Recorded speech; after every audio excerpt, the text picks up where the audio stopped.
Hello, book lovers out there, and welcome to my channel. My name is Nana, and today I will be talking about books from around the world, books that has been translated.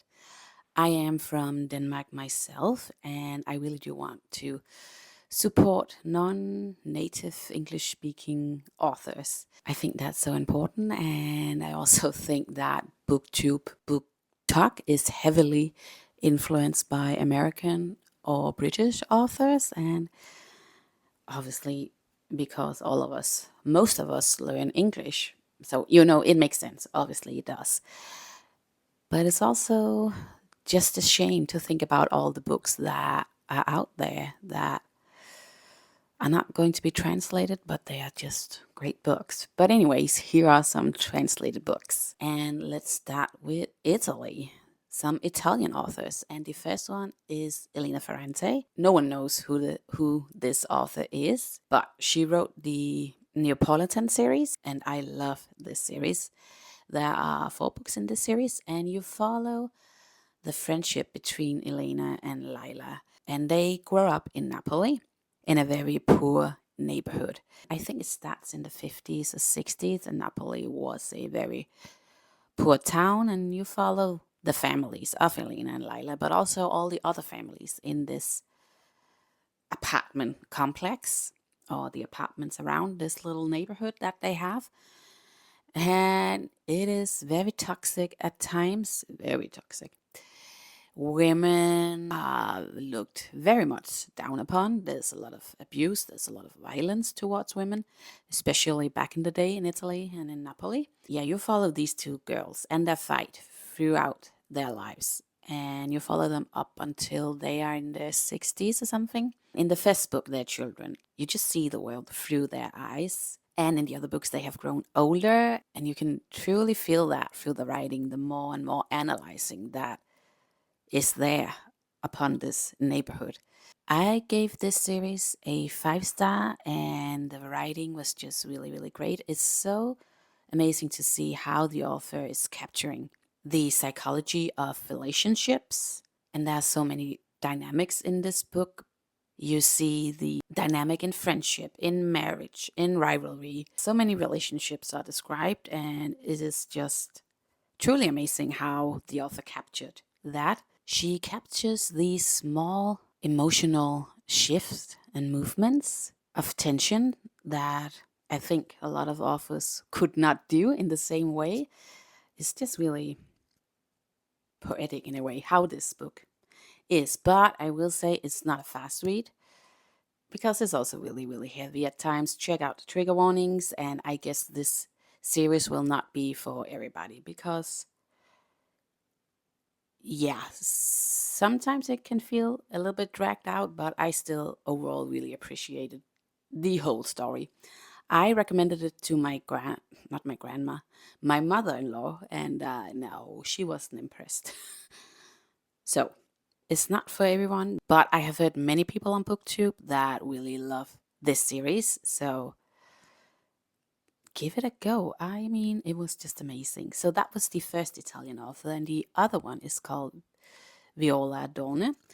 And I have read The Children's Train by her, and I really did appreciate the story, but I didn't connect with the book as much as I thought I would have. This book is based on true events. The southern parts of Italy really struggled after the Second World War, so the communists came up with this idea to send children from the south to the north to more wealthy families to live there for a while. And then you follow this child who gets sent on this train to the north, and how he is dealing with that, how it really felt like his mom just abandoned him, and then he connected really well with his new family, and how is he supposed to connect again with his mom. That was the overall plot in this book. I will say I did cry when the train scene was there. I really felt all the emotions, being a mom myself. But I just wish that I connected a bit more to the story. I just didn't. I don't know if it was the writing style or what it was, but this book is more a freestyle for me. But again, If you're looking for an Italian author, I still think this book has great potential. I just didn't connect as much to the story as I thought I would have, but it was still overall an alright book. And let's move on to France. And I have read two books from Maud Ventura. She writes books about a main character that's a little bit questionable and a main character that's really obsessing over some things. And the first one is called My Husband. And in this, you follow this wife, and she's really obsessing over her husband, over analyzing everything. It starts with one day her husband is telling her, listen, we need to talk. And then she's replaying the last week in her head, and she is describing so many scenes where she's like, what did that mean? He moved his hand. He called me a clementine. When he had to compare me to a fruit, he called me a clementine, not a, I cannot remember what she drew a parallel to. Anyways, it was also quite funny to see how she analyzed things, and you also learn that she's not the most trustworthy narrator. And then there's a big plot twist in the end, which was also really, really great. I don't want to spoil much more. It was just a really good experience reading this book. So, yeah, interesting, definitely. And the other book is called Make Me Famous. And in this one, you follow a famous singer. And she is more obsessing about her life. Is she enough liked? This and that comes with being a big celebrity. And she goes to this island, and there she really, thinks about her life and thinks back upon her life and how she ended up where she ended up. I didn't like this as much as My Husband. This felt a bit more dragged out. It was a bit more repetitive. There's also this plot twist in the end. It felt a bit more forced than the plot twist in My Husband. But overall, a really interesting concept as well. I do like, Hollywood vibes in books. I do like that. But yeah, it got a little bit dragged out. I also think there was more space to draw my own conclusions in My Husband than there was in Make Me Famous. It was a bit more pointed out very directly than it was in My Husband. I was a bit more, oh, am I right or am I wrong when I was reading that? And it was a bit more put out there in Make Me Famous. I think it's nice when you're like, can I trust myself when I'm reading this? That feeling, that's just great. So let's move on to Scandinavia, where I'm from myself. I don't have any Danish authors on this list. The only one that's been translated that I know of, I hope there's more, is H.C. Andersen. And he's from the 18th century. He was writing a lot of small fairy tales. But other than that, I don't really know of any translated works. That's a bit embarrassing, I guess.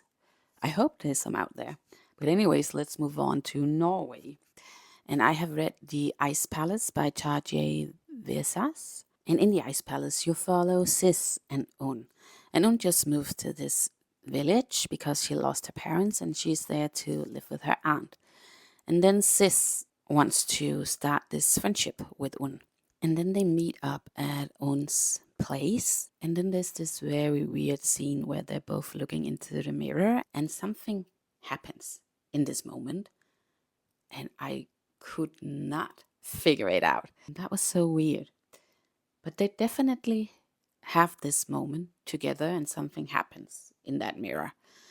And this book is very metaphoric. And the next day, Un decides to go alone to this ice palace. It's during the springtime, so it's right before the ice is melting, something, and it kind of creates this palace look-alike thing. Yeah, like I said, this book is very metaphoric. I didn't understand a single thing in this book. It feels like Sis knows a lot more than what she's saying to all the grown-ups around her because Un goes missing when she goes to this ice palace. It was just so weird.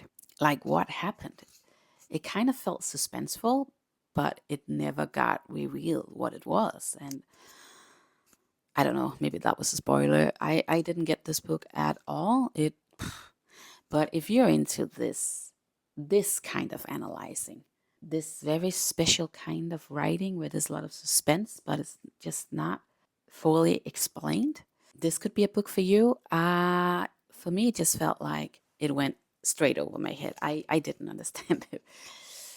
So, no, this is not my cup of tea, but it was a Norwegian book, so that's why it's on the list. So, let's move on to Sweden because Sweden has a lot of great authors that actually do get translated. So, that's nice for the Swedish people. And the first one is by Annika Norlin, and it's called The Colony. And this was a very well write as well, but I definitely did enjoy it. But it is a weird book. You follow 7 people that somehow ends up at this countryside place where they just live their own lives. They live away from society. They have their own rules. They do not socialize with other people. And then this woman, Emily, she takes a break from her work. She's a journalist and she also just decides to go to the woods and she just needs to be there with a tent and some nature. And then she stumbles upon this group and she stirs it up a little bit and they really get to think about why are they there? It's definitely giving cult vibes and all the characters are very different and it's very well described. At first, I was a little bit, what is this? But then it really got exciting and I needed to know what was going to happen. I really do like, the psychology behind these different 7 characters and why they end up together and why it's going to be kind of like a cult. I think that's very fascinating in a way. Not fascinating, I don't know. It's just really weird to me, but I do want to know more about it. I think I gave this book a 4 star. Yeah, I really enjoyed it. Let's move on to Fredrik Backman, who is also a Swedish author, and I have read one series and 2 other books by him. And the first one is the series, and it's called Beartown. And in this, you follow this village in Sweden, up in the north. This village is really cheering for their ice hockey team. It's what keeps this village thriving.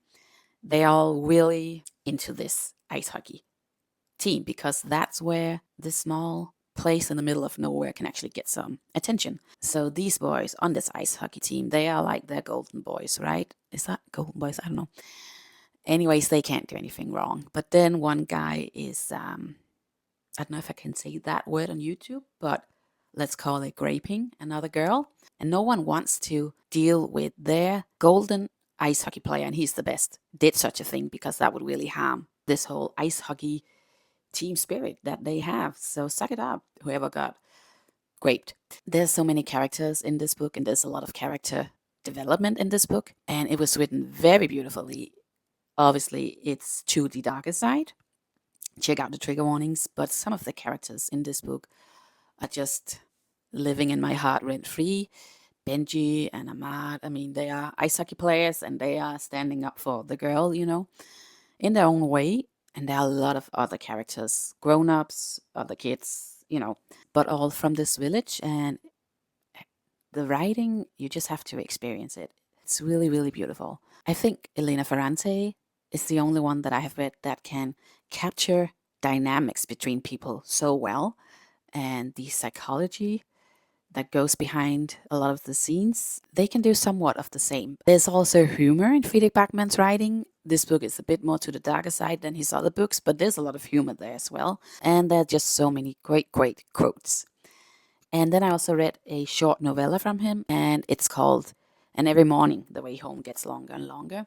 And you follow this grandfather and his grandson, and it's kind of like the grandson gets a view into the grandfather's brain. He has dementia, and you can just see how his brain is like crumbling down. It's really metaphoric as well. I think because it was a shorter novella, I didn't connect to the story that much, but I could really see why a lot of people really did enjoy this short novella. I'm just not the best with them. So I gave it a 3 star. It's definitely worth a read. But another book that's worth more a read, I would say, is A Man Called Ove by Fredrik Backman. And this was such a beautiful book as well. You follow this old grumpy man, and you follow the neighbors living around him as well. He's very grumpy. Some new neighbors are moving in, and the wife of that couple, she's really trying to get to him to open up a little bit. And throughout the story, you see why he ended up where he did. And he really do want to himself. Again, also a little bit dark, but there's a lot more humor in this book. It's a bit more of a heartwarming book than Beartown, I would definitely say. There are so many sweet scenes in this, funny scenes. Go read it. And then let's move on to Portugal. I have read a book from Jose Saramago, and it's called Blindness. And this has more of a dystopian vibe. One day, some people are starting to lose their sight. They go blind. And then they find out that this is actually a virus that's spreading. So the first solution is to put the first people that goes blind into this building, and they just put them in there, and then they're like, take care. And then they will put the food outside, and no one wants to come around them. And this book is really heavy as well, because obviously some of the men are not acting very nice, and definitely check out the trigger warnings, because there were some very hard scenes in this book. But it was such a captivating read. It was also a little bit uncomfortable with some of the scenes. But when they get out from that place, you do follow a group of people throughout the entire book, and then they escape from this place. And luckily, you do follow the story through the only person that doesn't go blind. She just pretended to be blind because her husband was one of the first ones who went blind. She can still see, and we never get an explanation to why she doesn't go blind herself. But anyways, we see this scenario through her eyes. It was really interesting to see how the people were acting and the desperateness, and yeah. So definitely very captivating, but just check out the trigger warnings because it can be a little bit hard. Yeah. Then let's move on to a German author, Marlen Haushofer. And she wrote The Wall. This book is a little bit older. I can't remember from when exactly. But anyways, you follow this woman. And she goes to Switzerland with his sister and the sister's husband. They have a small cabin up there in the mountains. And then one day they go to town to do some shopping, but they just never come back. And obviously she's going to look for them, but then she finds this wall around the mountain she can't get down. And she can see to the other side that people are dying. So this is about her surviving up there in the mountains all by herself. But luckily, there was a dog with her, and there was a cow, and there were some cats with her. This book is very dystopian, and I was really hooked to how she could survive up there. It was also heartbreaking at times. But yeah, overall, I really, really did enjoy this book. It's not the longest either. So if you're into a person trying to survive in the wild with some animals there, this book is definitely for you. Yeah, I think this was almost a 5-star. So yeah, it was really good. Then I read The Shadow of the Wind by Carlos Ruis Zafon. And this is a Spanish author. And in this book, you follow this boy who goes to this secret library with his father one day. He introduces him to this library. They have this small bookshop. Anyways, they go to this secret library, and there he can pick a book. And the book that he picks becomes his favorite book. He finds the story so good, but then he learns that there are no other copies of this book because the copies that have been out there are being destroyed. So he's trying to solve this mystery. Who is destroying these books? And there's also a lot of other side stories in this.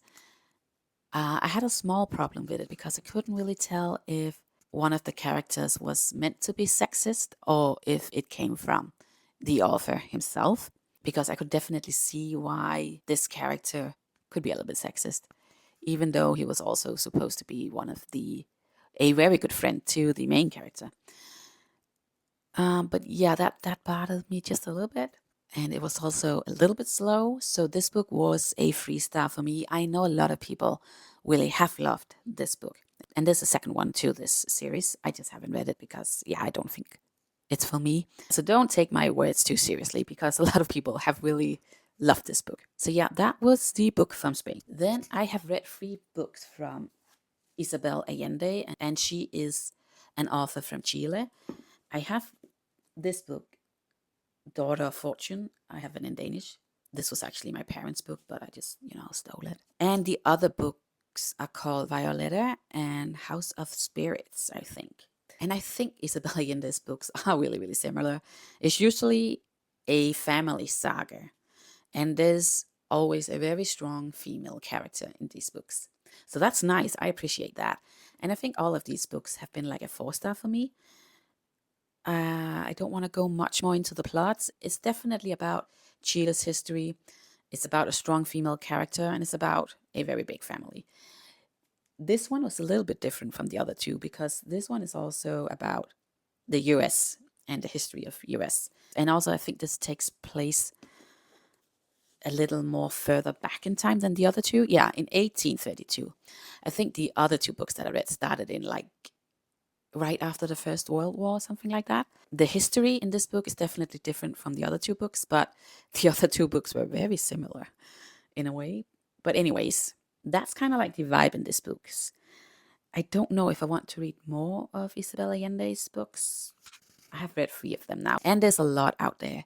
If you have a book from her that you have read and you think that is just so good, please let me know.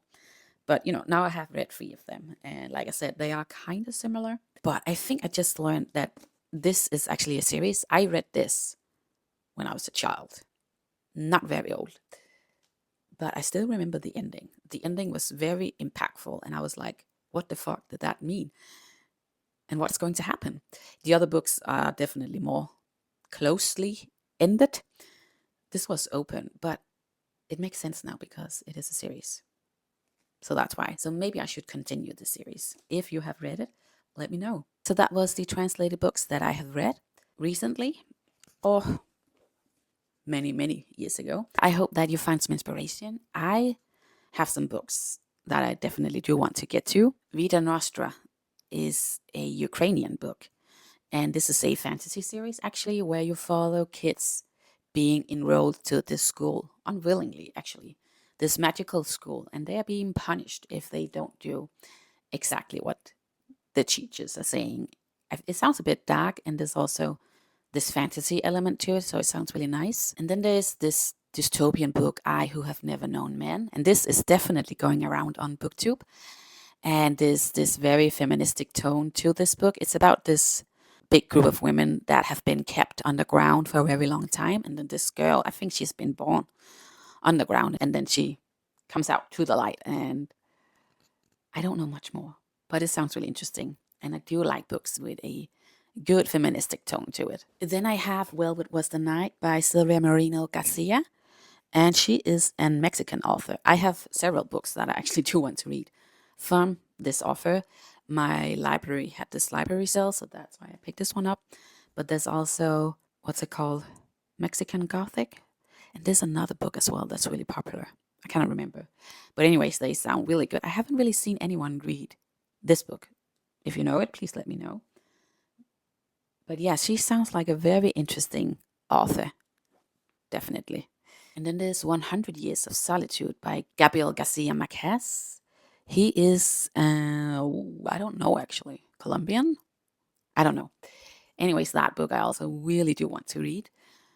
I have heard many, many great things about it, and Netflix just made an adaptation of it. I think it's a series, right? That is it for this video, and please leave a comment about a great translated book. If you have one, I would love to find more. I hope that you enjoyed this video, and take care.